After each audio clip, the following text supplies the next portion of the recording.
आज से 5000 वर्ष पहले इस सारे संसार पर क्षत्रियों का शासन था। केवल 5000 वर्ष में हमारा इतना पतन हुआ कि आज संसार में सुई की नोक रखने जितनी जगह पर हमारा शासन नहीं। शासन आते हैं और चले जाते हैं, ये कोई बड़े पतन का सूचक नहीं है।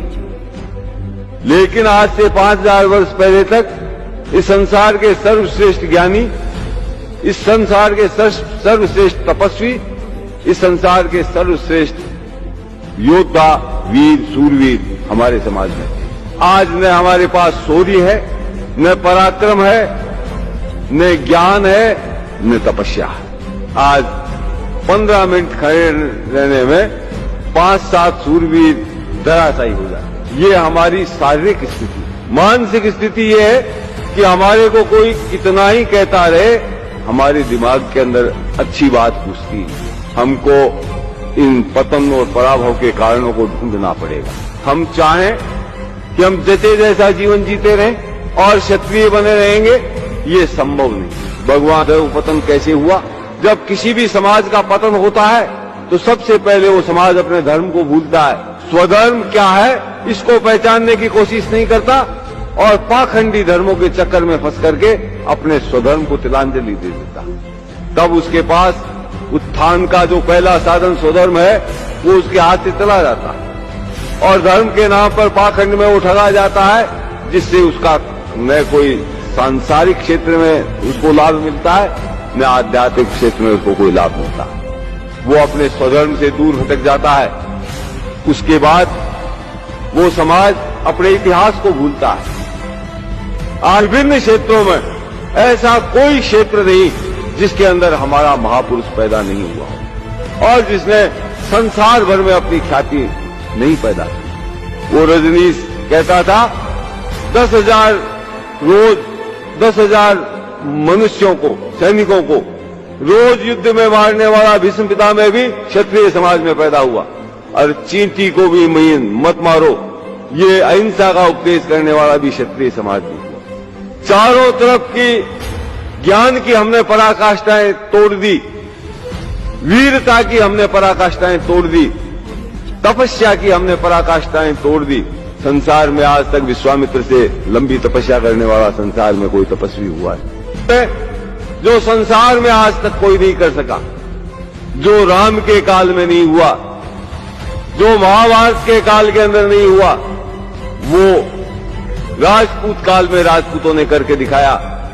माथा कटने के बाद लड़के दिखाए और माथा कटने के बाद 1-2 हाथ तलवार के चला दिए नहीं, कोसों तक बिना माथे के लड़ते हुए चले गए।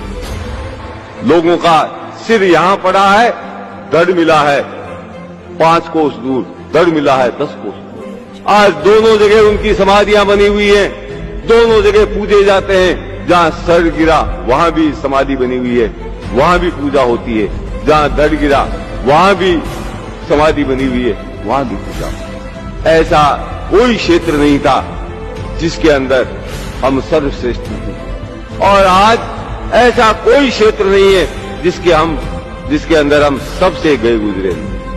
चाहे वो ज्ञान का क्षेत्र हो, चाहे वो वीरता का क्षेत्र हो, चाहे वो तपस्या का क्षेत्र हो, चाहे शारीरिक बल का क्षेत्र हो, चाहे बौद्धिक बल का क्षेत्र हो, चाहे मनोबल का क्षेत्र हो, चाहे आध्यात्मिक बल का क्षेत्र हो, हर क्षेत्र के अंदर हम पिछड़ते जा रहे हैं। उसका कारण अपने धर्म का और इतिहास का ज्ञान नहीं होना। इतिहास मरे हुए समाज को पुनर्जीवित करने की क्षमता रखता है। इतिहास निर्जीव शरीर में जीवन पैदा करता है। एक विदेशी पर्यटक भी रणथंभौर को देखने जाता है, एक विदर्भी भी रणथंभौर को देखने जाता है, एक दूसरे समाजों का रणथंभौर को देखने जाता है। वहां क्या देखता है? कितने ऊंचे पहाड़ पर ये बना है, इसकी दीवारें कितने सुरक्षित हैं, इसमें महल कैसे बने हुए हैं, ये देख के लोग जाते हैं। और हम भी आज उन पर्यटकों की तरह रणथंभौर, चित्तौड़ आदि किलों को देखते। उसका कारण क्या है? इतिहास के ज्ञान का अभाव। हमारे अंदर वो चिंगारी नहीं फूंक सकते जो चिंगारी रणथंभौर के अंदर विद्यमान।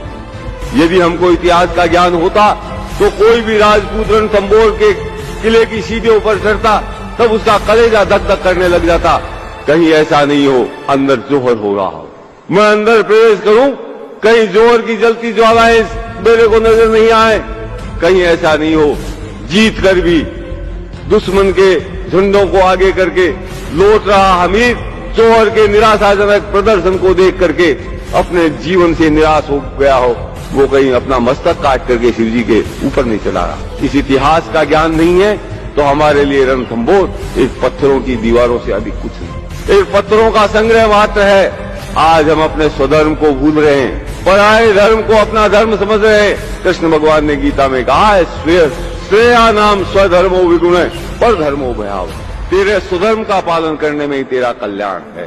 दूसरा धर्म भय को देने वाला, दूसरा धर्म तेरे को कायर बना देगा, तेरे को पलायनवादी बना देगा। फिर कृष्ण भगवान कहते हैं, दूसरे के धर्म का तू ठीक प्रकार से पालन कर ले तो भी तेरा कल्याण संभव नहीं, लेकिन अगर तेरे स्वधर्म का तू टूटा फूटा भी का पालन कर लेगा तो तेरा कल्याण।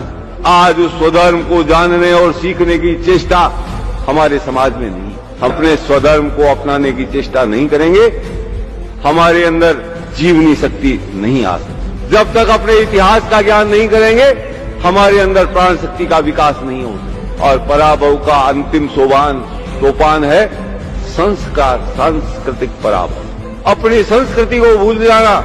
आज भी हर दिन हमारा बोल चाल, रीति रिवाज, खान पान, रहन सहन सब दूषित होता है। इस पूंजीवादी सभ्यता और पूंजीवादी संस्कृति यानी विदेशी सभ्यता और विदेशी संस्कृति यानी ईसाइयत की सभ्यता और ईसाइयों की संस्कृति का प्रचार आज इस देश के अंदर चैत्र शुक्ला प्रतिपदा को कोई नया वर्ष नहीं मनाता। 1 जनवरी को ये धर्म के ठेकेदार बने हुए शुभकामनाएं देते हैं, नए साल की शराब पी के नाचते हैं। शहरों में जाकर के देखो, ये सारे बापी करके होटलों में नाचते हैं। और अपने स्वधर्म को सीखना पड़ेगा। सिखाएगा कौन? उपनिषदों में लिखा है, क्षत्रियों ने अपना ज्ञान कभी किसी को नहीं दिया, इसीलिए उन्होंने करोड़ों वर्ष तक इस सृष्टि पर शासन किया। हमारे धर्म का कोई ग्रंथ नहीं है जिससे हम ये सीख ले कि ऐसा शास्त्र धर्म हमको, जो हमारे श्रेष्ठतम ग्रंथ हैं, उपनिषद, वाल्मीकि रामायण, महाभारत, गीता आदि के अंदर सर खपा करके ये ढूंढना पड़ेगा कि हमारे पूर्वज किस रास्ते पर चल करके इतने महान बने। उस रास्ते को हम स्वयं ढूंढें, उस रास्ते पर अग्रसर हों, तब हमारा उत्थान संभव है। लेकिन आज राजपूतों के गांवों की, राजपूतों के परिवारों की और राजपूत नवयुवकों की सबकी मानसिकता यह है, पेट कैसे भराए। पेट भरना कोई समस्या नहीं, कुत्ता भी अपना पेट भरता है। किसी को भूखे मरते सुना क्या आपने? कुत्ता फला जगह भूखा मरता। पेट की आग में इतनी क्षमता है कि वो आदमी को दौड़ा करके अपना पेट अपने आप भर ले। मनुष्य में, पशु में अगर कोई अंतर है, पशु भी पेट भरता है, बच्चे बच्ची पैदा करता है, और मनुष्य भी ये काम करता है। जब तक यहां तक मनुष्य सीमित है, पशु में उसमें कोई अंतर नहीं। मनुष्य की विशेषता उसके स्वधर्म का ज्ञान है। वो अपने स्वधर्म का ज्ञान अर्जित करके उसके रास्ते पर चलता है, सह उद्देश्य जीवन जीता है, अपने स्वधर्म का पालन करने के लिए जिंदा रहता है, तब वो मनुष्य है, तभी वो क्षत्रिय है। और आज एक भी राजपूत इस मार्ग पर चलने के लिए तैयार है। उनको ऐश चाहिए, उनको आराम चाहिए, उनको दूसरों की देखा देखी अपनी संस्कृति को तूली लगाना मंजूर है, लेकिन अपने धर्म, इतिहास और संस्कृति को रक्षा के लिए प्रयत्न करना मंजूर है। आज हम धर्म खो चुके हैं, इतिहास को हमने गंवा दिया है। झूठे इतिहास को हम पढ़ करके हमारा इतिहास मान रहे हैं, अपने मुंह से अपने महापुरुषों को कलंकित कर रहे हैं। और अब आजादी के बाद हमने अपना जनाजा निकालने की तैयारी कर ली। आजादी के बाद हमारा जितना सांस्कृतिक पतन हुआ है, उतना पिछले 5000 वर्षों में, जितना पतन हमने पिछले 50 वर्षों में। इस पतन के बाद हम राजपूत नहीं रहेंगे, हम क्षत्रिय नहीं रहेंगे, इस बात को आपको स्वीकार करना चाहिए। और नहीं स्वीकार करेंगे तो भी आप राजपूत नहीं हैं। स्वीकार करेंगे तो प्रयत्न करेंगे क्षत्रिय बने रहने के लिए, राजपूत बने रहने के लिए, और तब हो सकता है हमारा ये डूबता हुआ समाज डूबने से बच जाए।